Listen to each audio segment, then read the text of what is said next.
Israel, la tierra santa por excelencia. Hoy quiero contarle una historia muy especial. En realidad un puñado de pequeñas, grandes historias con un denominador común.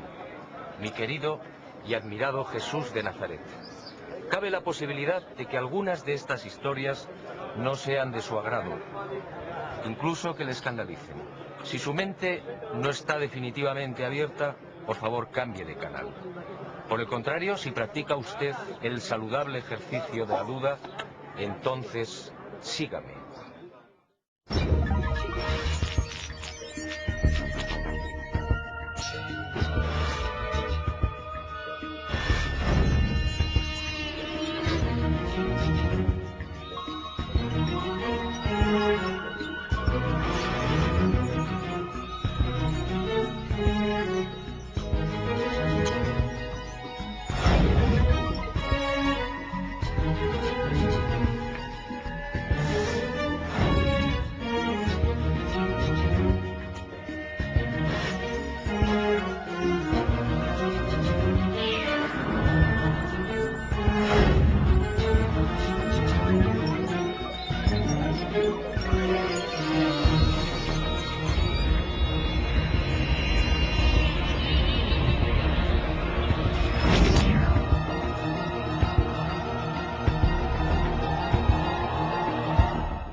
Israel, para 1.000 millones de cristianos, la tierra donde nació el Hijo de Dios. Así lo reflejan la historia y la tradición. Una historia y una tradición, como iremos viendo, repletas de errores y manipulaciones. Este sencillamente es mi objetivo: mostrarle cómo los hombres, voluntaria o involuntariamente, han llegado a tergiversar las palabras del Maestro y muchos de los sucesos que los rodearon. Y he dicho bien, tergiversar. Es decir, interpretar erróneamente. Todo un cúmulo de tergiversaciones que ha maquillado y deformado su mensaje, su figura e incluso a cuantos lo acompañaron. Pero empecemos por el principio. María y José, padres terrenales de Jesús, viajan desde Nazaret a Belén, obedeciendo la orden de Augusto, el emperador romano. Todos los súbditos deben empadronarse. Corría el año -7 de nuestra era. Y al llegar a la aldea de Belén, María dio a luz a su primogénito. Con este feliz acontecimiento nacería también el primer gran error de esta historia. Un error que todavía arrastramos y que prácticamente no tiene solución.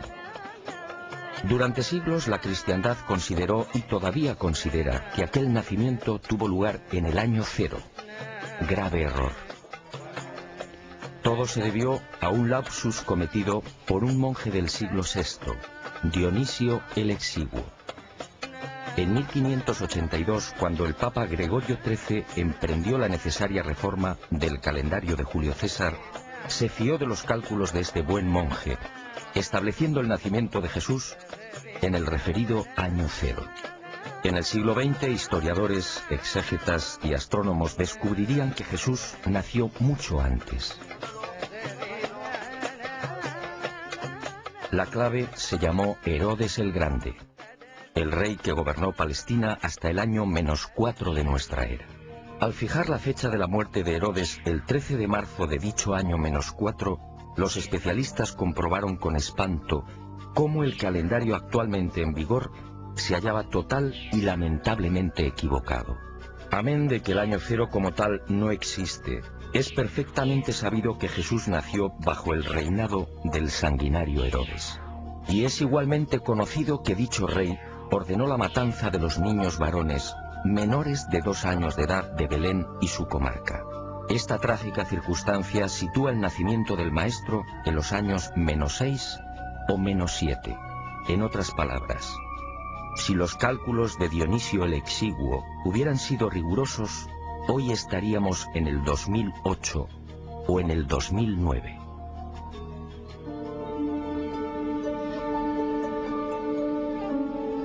Segundo gran error, aunque la palabra correcta sería manipulación. Jesús de Nazaret tampoco nació en diciembre. En esta ocasión, el invento procede del siglo IV o quizá del V. Cuando se investigan las condiciones meteorológicas de Belén, salta a la vista que entre noviembre y marzo resultan tan crudas que ningún pastor se arriesga a conducir sus rebaños por las colinas próximas.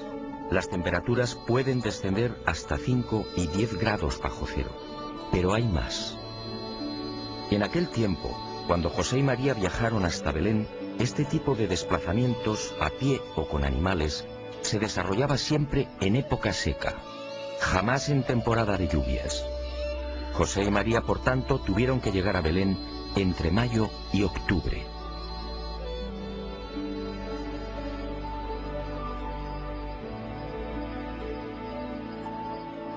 ¿Qué fue entonces lo que sucedió? ¿Por qué la cristiandad celebra la Navidad el 25 de diciembre? Muchos siglos antes del nacimiento del Hijo del Hombre, los pueblos mesopotámicos, egipcio y finalmente el Imperio Romano tenían la costumbre de celebrar una fiesta llamada Diualia. Arrancaba el 21 de diciembre, conmemorando el alargamiento de los días o la victoria del sol. A partir de esa fecha, en efecto, el sol vence y las jornadas diurnas se alargan progresivamente.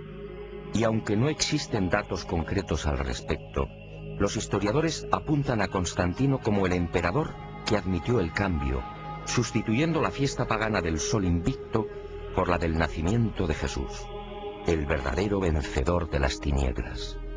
Y a pesar de la dura oposición de la Iglesia Oriental, que se negó a admitir la fecha, la manipulación fue aceptada. Hoy muy pocos saben que este cambio obedeció a una maniobra política destinada a eclipsar una celebración pagana. Otra aberración del régimen de Constantino, el primer gobernante que aceptó el cristianismo como religión oficial.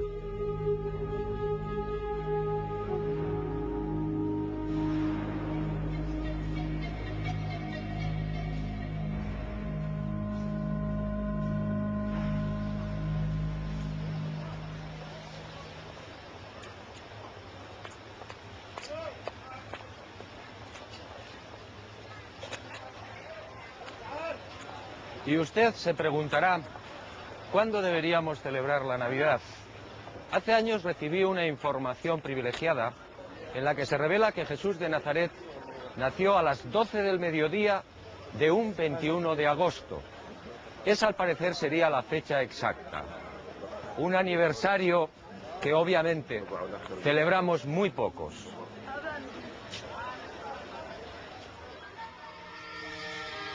Tampoco la célebre estrella de Belén se ha visto libre de errores y tergiversaciones. Primero fueron los teólogos. Para estos, el relato evangélico de Mateo debe ser tomado como un género midrásico o una construcción agádica, es decir, como una bella leyenda oriental, con detalles pintorescos que viene a reforzar la enseñanza teológica. Y me pregunto, si un fenómeno choca con la razón, ¿significa que ha sido inventado? Por la misma regla de 3, los teólogos deberían rechazar la multiplicación de los panes y los peces o la resurrección del Maestro.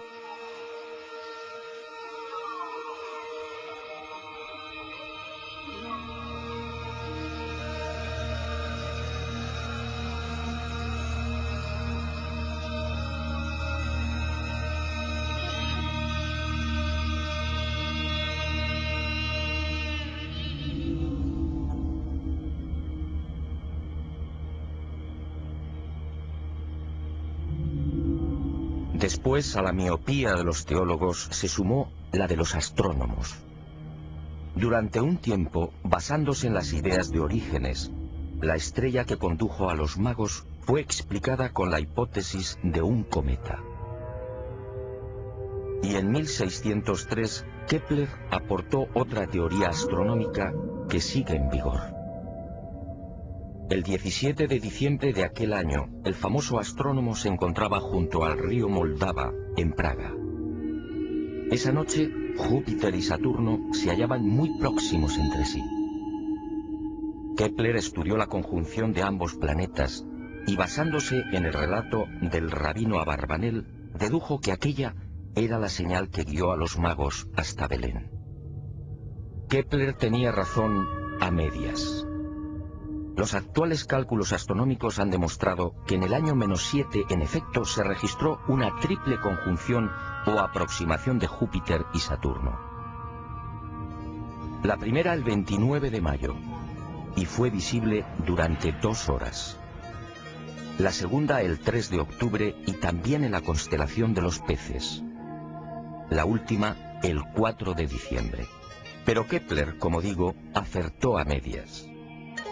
Jesús efectivamente nació en el año -7 de nuestra era, pero en época seca, es decir, en verano.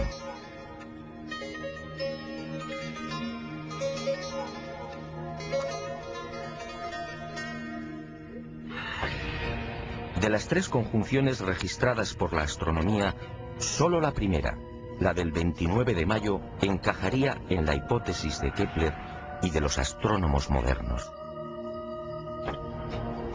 Pero esa intensa aproximación de Júpiter y Saturno solo duró 2 horas. Y me pregunto, si el viaje desde Ur de Caldea hasta Belén podía tener una duración aproximada de 3 meses, ¿cómo llegaron los sacerdotes y astrólogos caldeos hasta el lugar donde se hallaba el niño?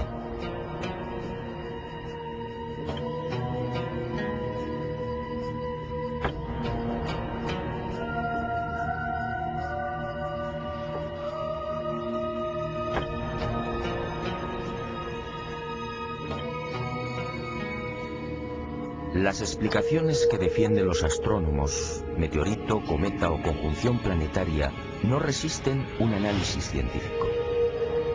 En los 2 primeros supuestos, al ingresar en la atmósfera, cometa o meteorito se habrían desintegrado.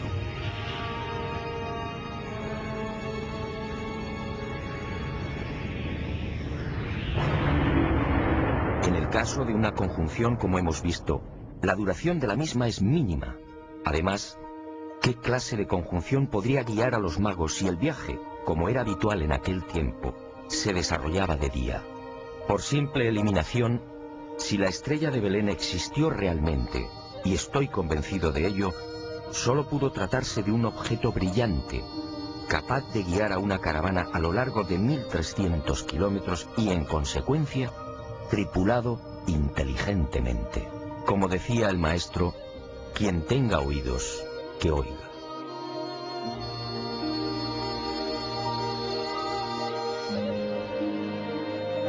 La teología moderna tampoco se siente cómoda con la matanza de los inocentes. Y de un plumazo la ha relegado a otra leyenda tan propia, dicen, de los orientales. ¿Es que Herodes, el grande responsable de los asesinatos de los bebés, no era capaz de una crueldad semejante? Echemos un vistazo al historial delictivo del odiado edomita, como lo llamaban los judíos. En el año 39 a.C. asedia Jerusalén y acuchilla a miles de hebreos. A partir del 37, también antes de Cristo, el gobierno de Herodes se convierte en una pesadilla. Ajusticia a 45 partidarios de Antígono y a decenas de ancianos del Consejo Supremo. Los recelos alcanzan incluso a su propia familia. En Jericó asesina a su cuñado Aristóbulo III, de 17 años de edad. Después acaba con la vida de Mariam, su esposa, y mata igualmente a su madre y a 2 de sus hijos.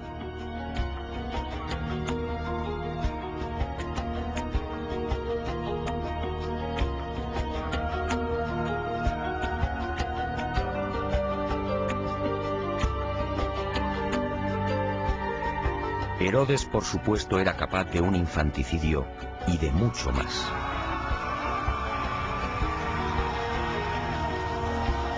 Según mis informaciones, en aquel mes de octubre del año -6, la sangrienta represalia de Herodes acabó con la vida de 16 niños de Belén.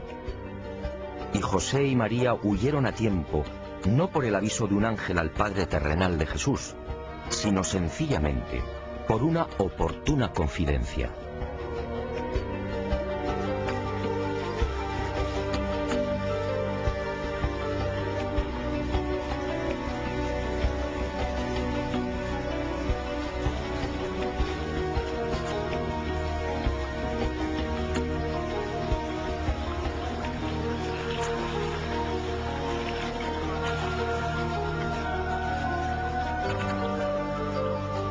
los escritores sagrados apenas hacen mención de la estancia de José y María en la ciudad egipcia de Alejandría.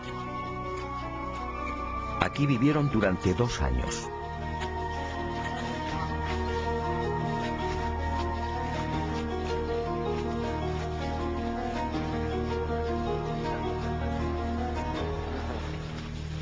Y poco faltó para que la familia se quedara definitivamente en Egipto.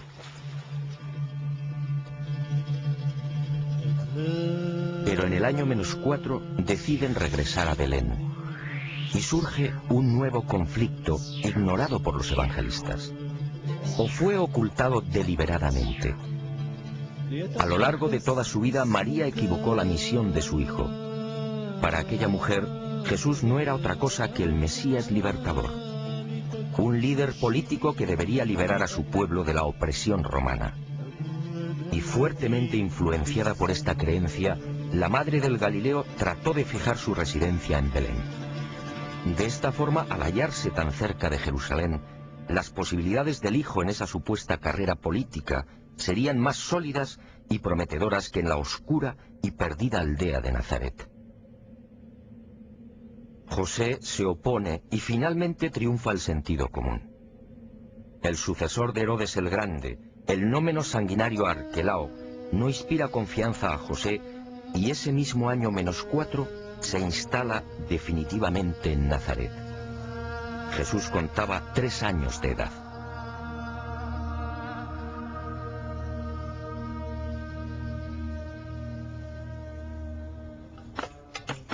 Y la historia y la tradición vuelven a escamotearnos otra decisiva etapa en la vida terrenal de Jesús de Nazaret. La Iglesia define ese periodo como los años ocultos. ¿Años ocultos o sencillamente la negligencia o falta de interés de los evangelistas? Según mis informaciones, en los 24 años en los que Jesús vivió en Nazaret, jamás estuvo oculto. Aquí vio crecer a sus hermanos, 8 en total: Santiago, Miriam, José, Simón, Marta, Judas, Amós y Ruth. Aquí aprendió varios oficios. Aquí, a los 14 años tras la muerte de José, se convertiría en el cabeza de familia. Aquí rechazaría la invitación para enrolarse en las guerrillas zelotas contra Roma. Aquí, sobre todo, nacerían sus primeras grandes dudas. ¿Quién era realmente? ¿Cuál era su destino? Solo Lucas hace una leve alusión a esos años supuestamente ocultos y secretos. Pero la tradición se encargaría de deformarla. Y hoy, al rememorar el pasaje, los cristianos hablan del niño perdido y hallado en el templo. Jesús jamás estuvo perdido. Durante esos 3 días se alojó en Betania, en la casa de su amigo Lázaro.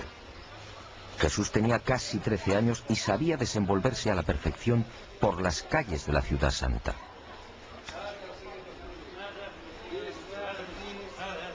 Y en este cúmulo de errores y despropósitos, algunos exégetas y teólogos van más allá. Y afirman que Jesús en realidad era analfabeto. Y justifican la afirmación porque no dejó escritos. El infundio resulta patético. Está claro que Jesús sabía arameo galalaico, su lengua natal, y también hebreo bíblico. De lo contrario, no hubiera podido leer en las sinagogas. En aquel tiempo, además, la enseñanza era obligatoria para los varones a partir de los 5 años. Y se aprendía a leer justamente con las Sagradas Escrituras. Pero el maestro dominaba igualmente la koiné, el griego internacional utilizado por viajeros y comerciantes. Esa probablemente fue la lengua en la que conversó con Poncio Pilato. El que no dejara escritos de su puño y letra, al igual que tampoco dejó descendencia ni resto alguno de su cadáver, obedece a otra singular circunstancia. Una opción personal de Jesús que nos llevaría muy lejos y que quizá algún día me decida a contar.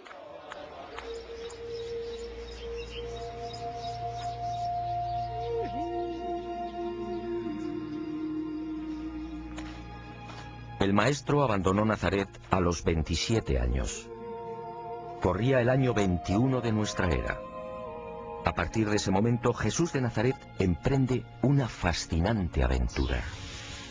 El sueño de su vida: viajar. Según mis noticias, durante un primer año, el maestro, siempre de incógnito, se embarca en una apasionante gira por el Mediterráneo y parte de Oriente. Tras visitar Jope y Cesarea, se dirige por mar hacia la ciudad egipcia de Alejandría. Aquí permanece un tiempo. Visita la célebre biblioteca y contempla las pirámides de Giza. He aquí otra imagen desconocida del Hijo del Hombre: Jesús al pie de las imponentes construcciones faraónicas.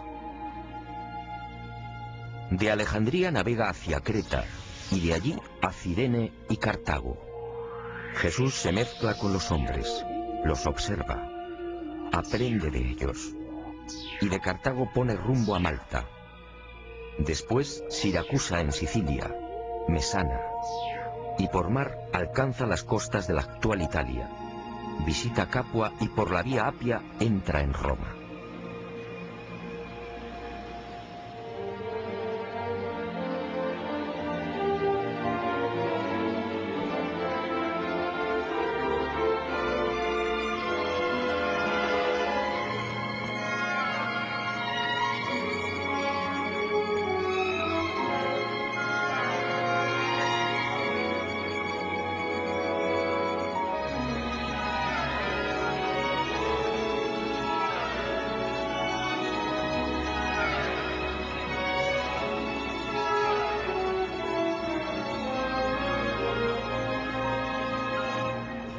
Nadie imagina hoy a Jesús de Nazaret caminando o sentado en las gradas de este formidable Coliseo romano.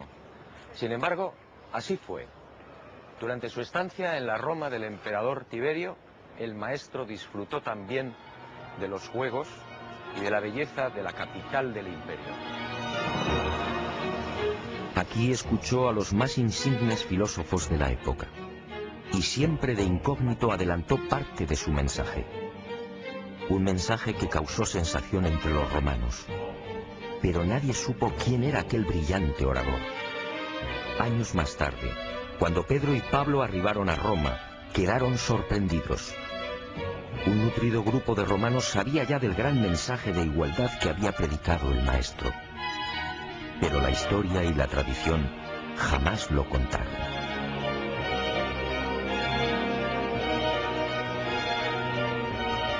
De Roma, Jesús de Nazaret se trasladó a Tarento y desde allí prosiguió a Corinto y Atenas.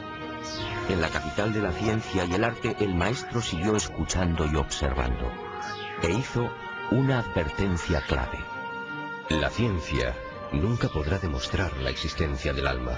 El intenso periplo continuó hacia Éfeso, Rodas y Chipre. Y la aventura del maestro por el Mediterráneo, el gran foco cultural y económico de aquel tiempo, cambió de rumbo. De Chipre navegó a la ciudad siria de Antioquía y desde aquí por tierra se adentró en el oriente. Visitó Sidón, Damasco, Ur de Caldea, Babilonia, Susa y Charax. Finalmente regresaría a Nazaret.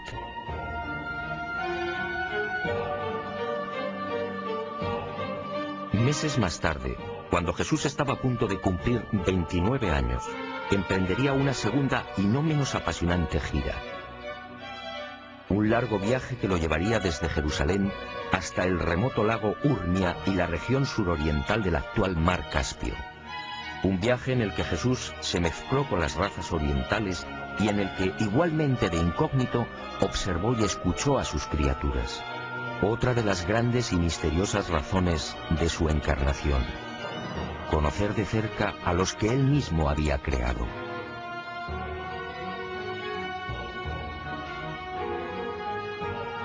Y llegó el momento culminante en la vida terrenal del Hijo del Hombre.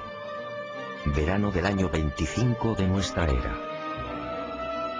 Jesús sabe que su hora está próxima y se retira en solitario a la falda del Hermón, la montaña sagrada. Y aquí, en la soledad de los bosques, Jesús de Nazaret recupera algo que era suyo: la divinidad. En un proceso incomprensible para la mente humana, el maestro hace suya la naturaleza divina, y a partir de ese instante se transforma en un hombre Dios. Sus viejas dudas e incertidumbres desaparecen. Ahora definitivamente sabe quién es.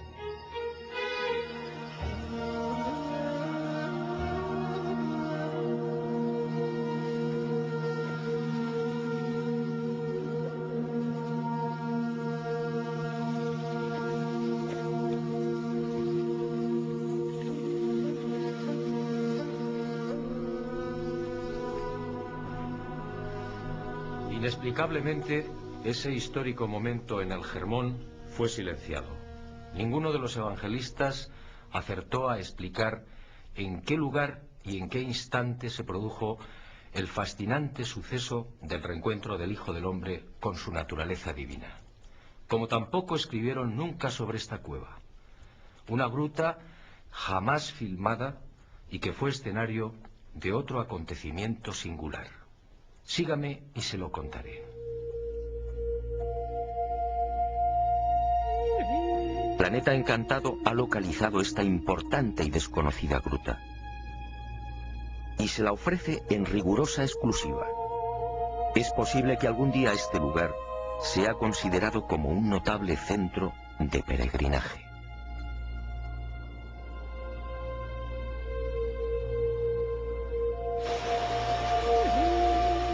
Ocurrió el 14 de enero del año 26. El hombre Dios caminó hasta el río Jordán en las cercanías de la ciudad de Pela, al norte de la actual Jordania.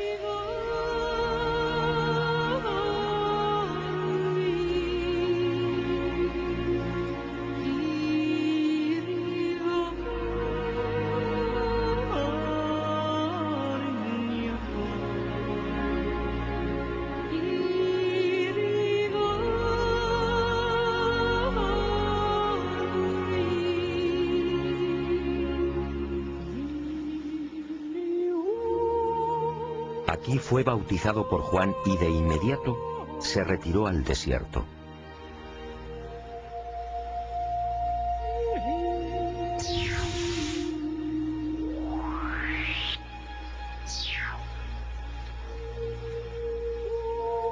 Y durante 40 días, dicen los evangelistas, ayunó y permaneció en soledad. Y cuentan que fue tentado por el diablo. Nuevo error. Mejor dicho, nuevos errores.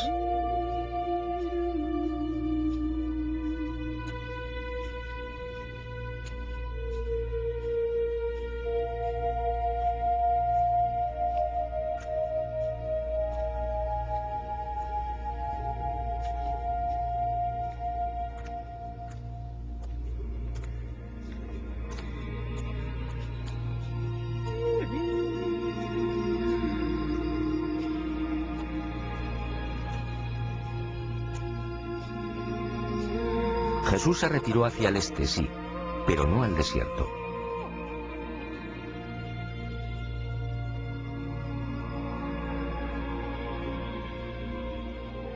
En aquel tiempo el lugar elegido por el maestro era una sucesión de suaves colinas a 4 kilómetros escasos de Pella y repletas de olivos y huertos.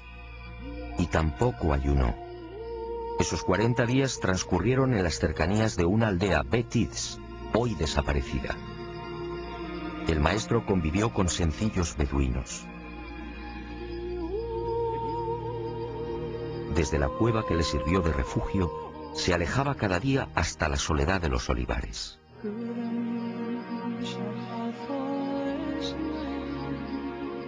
Y fue en estas colinas donde meditó y planificó las líneas maestras de su inminente vida pública.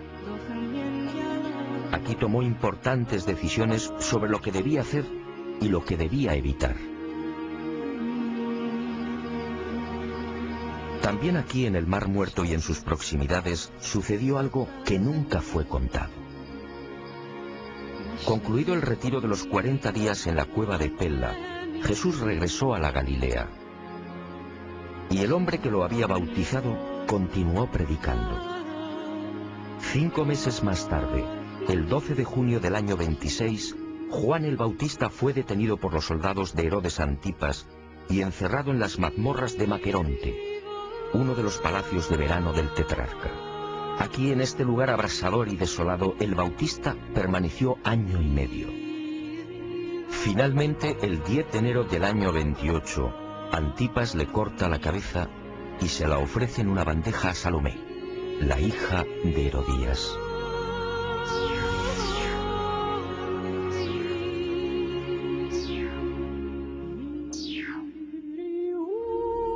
Hasta aquí la historia conocida.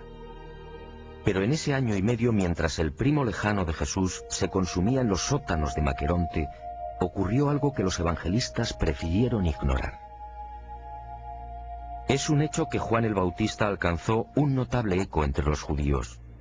Muy pronto se vio rodeado de un grupo de fieles discípulos, y entre estos, un personaje que pasaría a la historia años después: Judas Iscariote. Y durante el tiempo de prisión, los discípulos del Bautista acudieron en varias oportunidades a las orillas del mar de Tiberíades, solicitando a Jesús que intercediera por su primo. Uno de esos hombres fue Judas, pero el maestro no movió un dedo en favor del Bautista. Y surgieron conflictos entre los primeros discípulos del Galileo y los seguidores de Juan. Conflictos y disputas que se prolongarían incluso después de la muerte del anunciador. He aquí una de las razones que alimentaría de antiguo el resentimiento de Judas hacia el maestro. Nada de esto fue contado, quizá para no dañar la imagen de Jesús o quizá la del Bautista.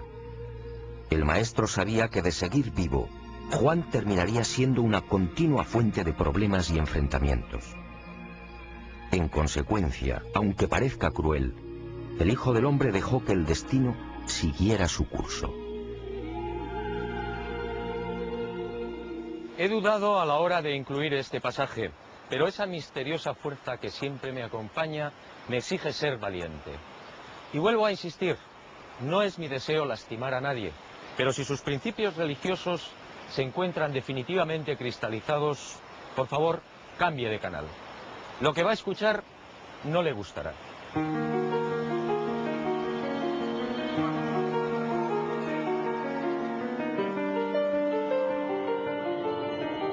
Fue aquí, en este hermoso lugar, donde el evangelista sitúa la supuesta fundación de la Iglesia. Y he dicho bien, supuesta. Mateo dice: Y yo a mi vez te digo que tú eres Pedro, y sobre esta piedra edificaré mi iglesia, y las puertas del infierno no prevalecerán contra ella. A ti te daré las llaves del reino de los cielos, y lo que ates en la tierra quedará atado en los cielos, y lo que desates en la tierra quedará desatado en los cielos. Extraño, sí. ¿Fundó Jesús una iglesia? De haber sido así, millones de seres humanos habrían quedado al margen de su mensaje y de la esperanza. No, este no era el estilo ni el pensamiento del Hijo del Hombre. Las palabras del Maestro en este lugar fueron otras. No se dirigió a Pedro, sino a los 12, y dijo: Yo os declaro que sobre vuestros corazones edificaré la hermandad espiritual del reino de los cielos, y sobre esta roca espiritual levantaré el templo de las realidades eternas del reino de mi Padre. Ninguna fuerza prevalecerá contra esta fraternidad espiritual. Después de la resurrección de Jesús de Nazaret, Pedro sería elegido líder indiscutible de la naciente organización. Y alguien, al redactar los evangelios, reafirmó el liderazgo falseando el pensamiento y las palabras del Maestro. Y nació la Iglesia Católica, un invento humano. 1.000 millones de personas engañadas por la historia y la tradición.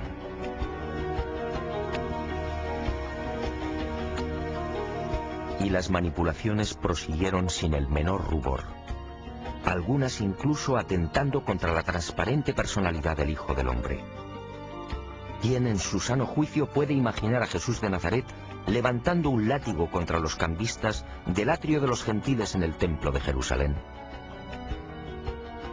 Solo un necio o alguien que no hubiera conocido al Maestro podría dibujar una escena semejante. Aquel lunes 3 de abril del año 30, el Galileo se hallaba en el templo, sí, pero los hechos fueron muy diferentes. Jesús predicaba a la multitud y fue interrumpido en varias oportunidades por las discusiones y peleas entre cambistas y clientes.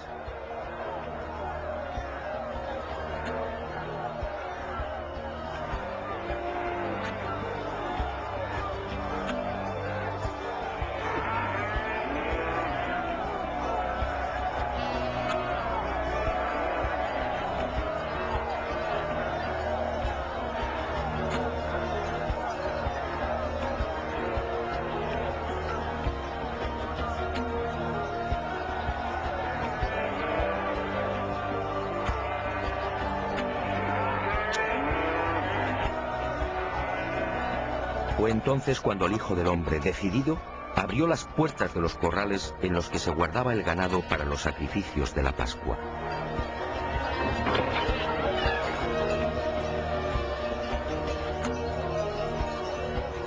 Y fueron bueyes, ovejas y carneros los que, azuzados por Jesús, derribaron las mesas provocando el caos.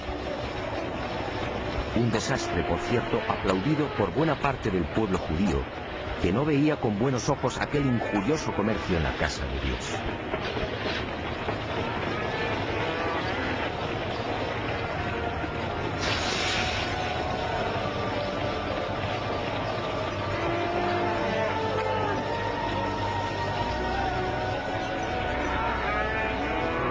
Esta escena, en efecto, nada tiene que ver con la imagen de un Jesús violento, reflejada por los evangelistas. Aquel hombre Dios jamás utilizó la fuerza.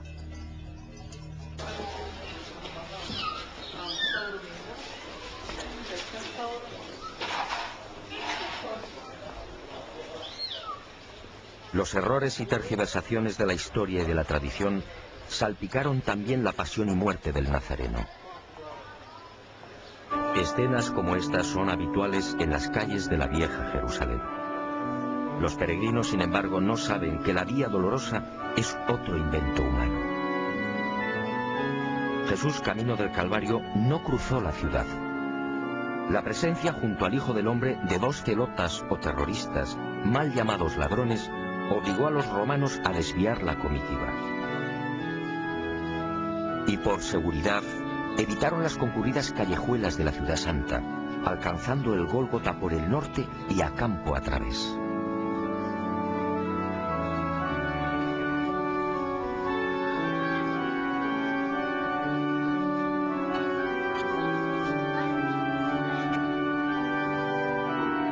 ¿Y qué decir del Gólgota, actualmente venerado en la Basílica del Santo Sepulcro? Cualquier especialista medianamente informado sabe que este lugar no fue el de la crucifixión. La tradición, una vez más, no fue rigurosa. El nuevo invento arranca en el año 328. Santa Elena, madre del emperador Constantino, encuentra 3 cruces en este paraje. Y la mujer deduce que se trata del Calvario.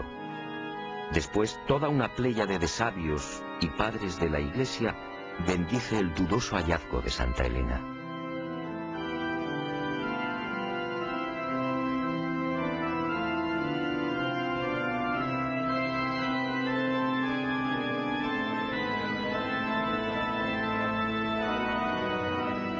Dudoso sí por 3 importantes razones. En primer lugar, porque el Hijo del Hombre y los celotas no cargaron las cruces completas. Solo los patibulum, es decir, los maderos transversales.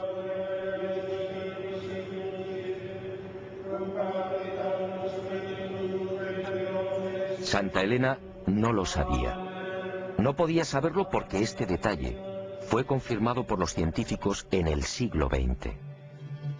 En segundo lugar, porque en aquel año 30, fecha de la muerte del Maestro, el Gólgota se hallaba fuera de las murallas de la Ciudad Santa y al norte.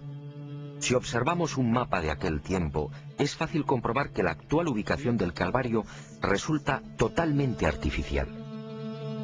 De acuerdo a las bien intencionadas pero erróneas directrices de Santa Elena, la basílica que encierra el Gólgota y el Santo Sepulcro fue levantada a casi 1 kilómetro del punto exacto donde fue crucificado el Galileo.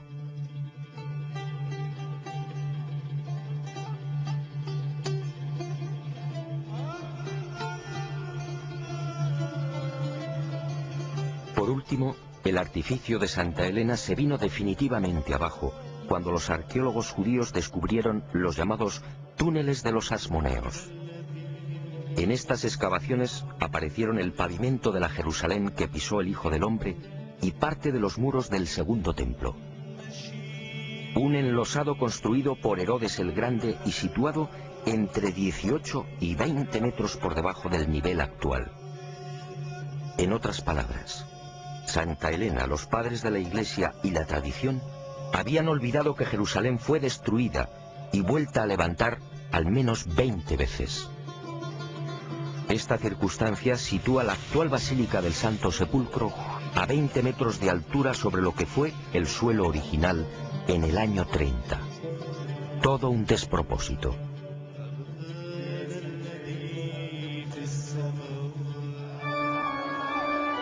Pero todo esto en realidad poco importa. Los más que supuestos santos lugares de Israel se han convertido en una mina de oro. Un simple dato: la familia árabe Museiba, propietaria del Santo Sepulcro, y las confesiones religiosas que lo custodian reciben cada mes alrededor de $1 millón en concepto de limosnas y donaciones.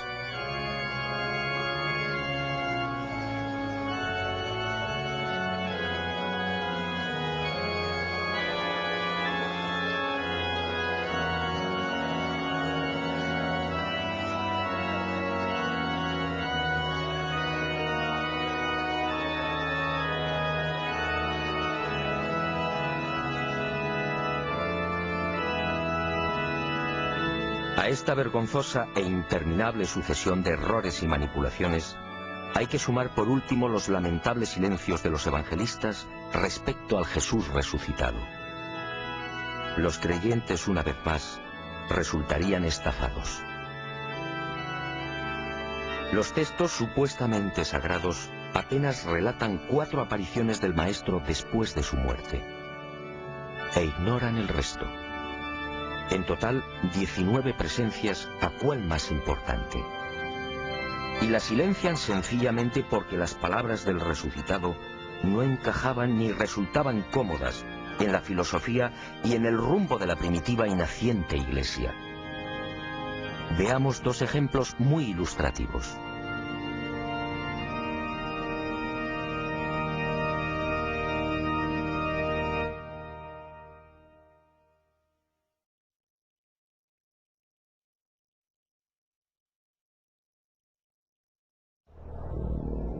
Quinta aparición.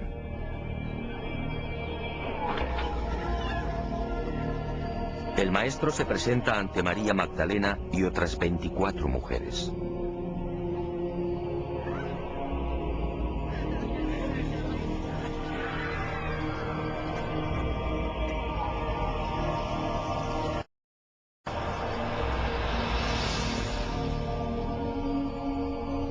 Y les dice: vosotras estáis llamadas a proclamar la liberación de la humanidad por el Evangelio de la unión con Dios.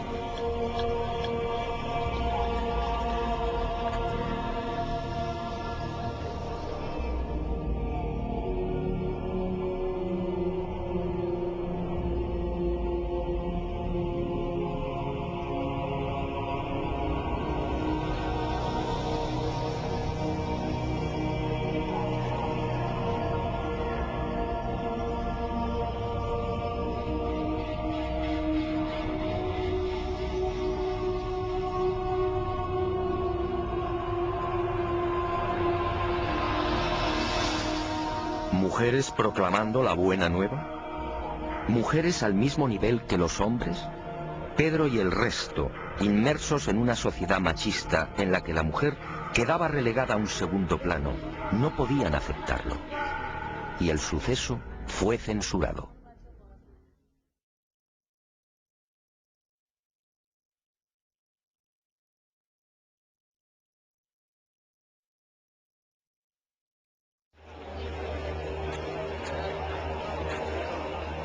Aparición número 12. Testigos 80 griegos y judíos.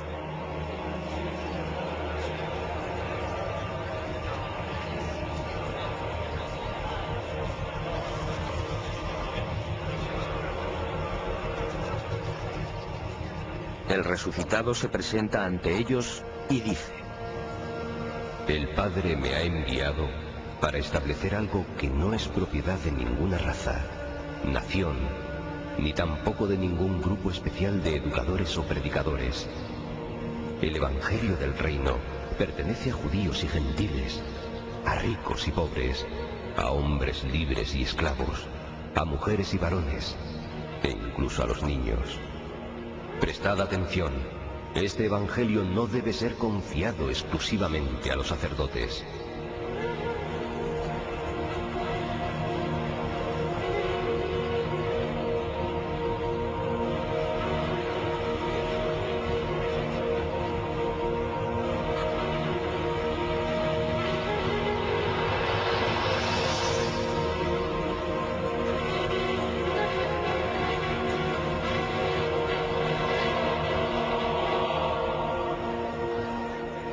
Sobra todo comentario.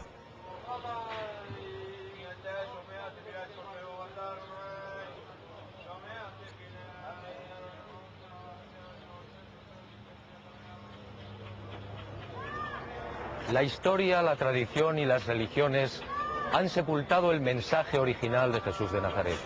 Un mensaje tan sencillo como revolucionario y esperanzador. Un mensaje que dice: todos somos hijos del buen Dios. Un Dios que no castiga, que no lleva las cuentas y que nos ha regalado la inmortalidad. Y el mensaje concluye: hijos del buen Dios y por tanto, físicamente hermanos.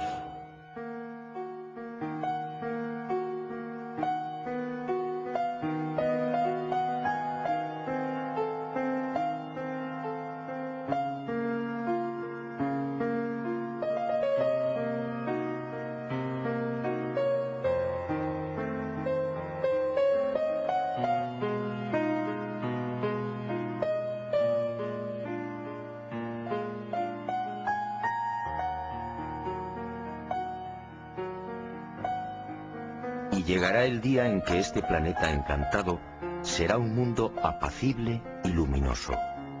Un mundo sin templos, dogmas ni divisiones. Un mundo con una sola religión, la del espíritu.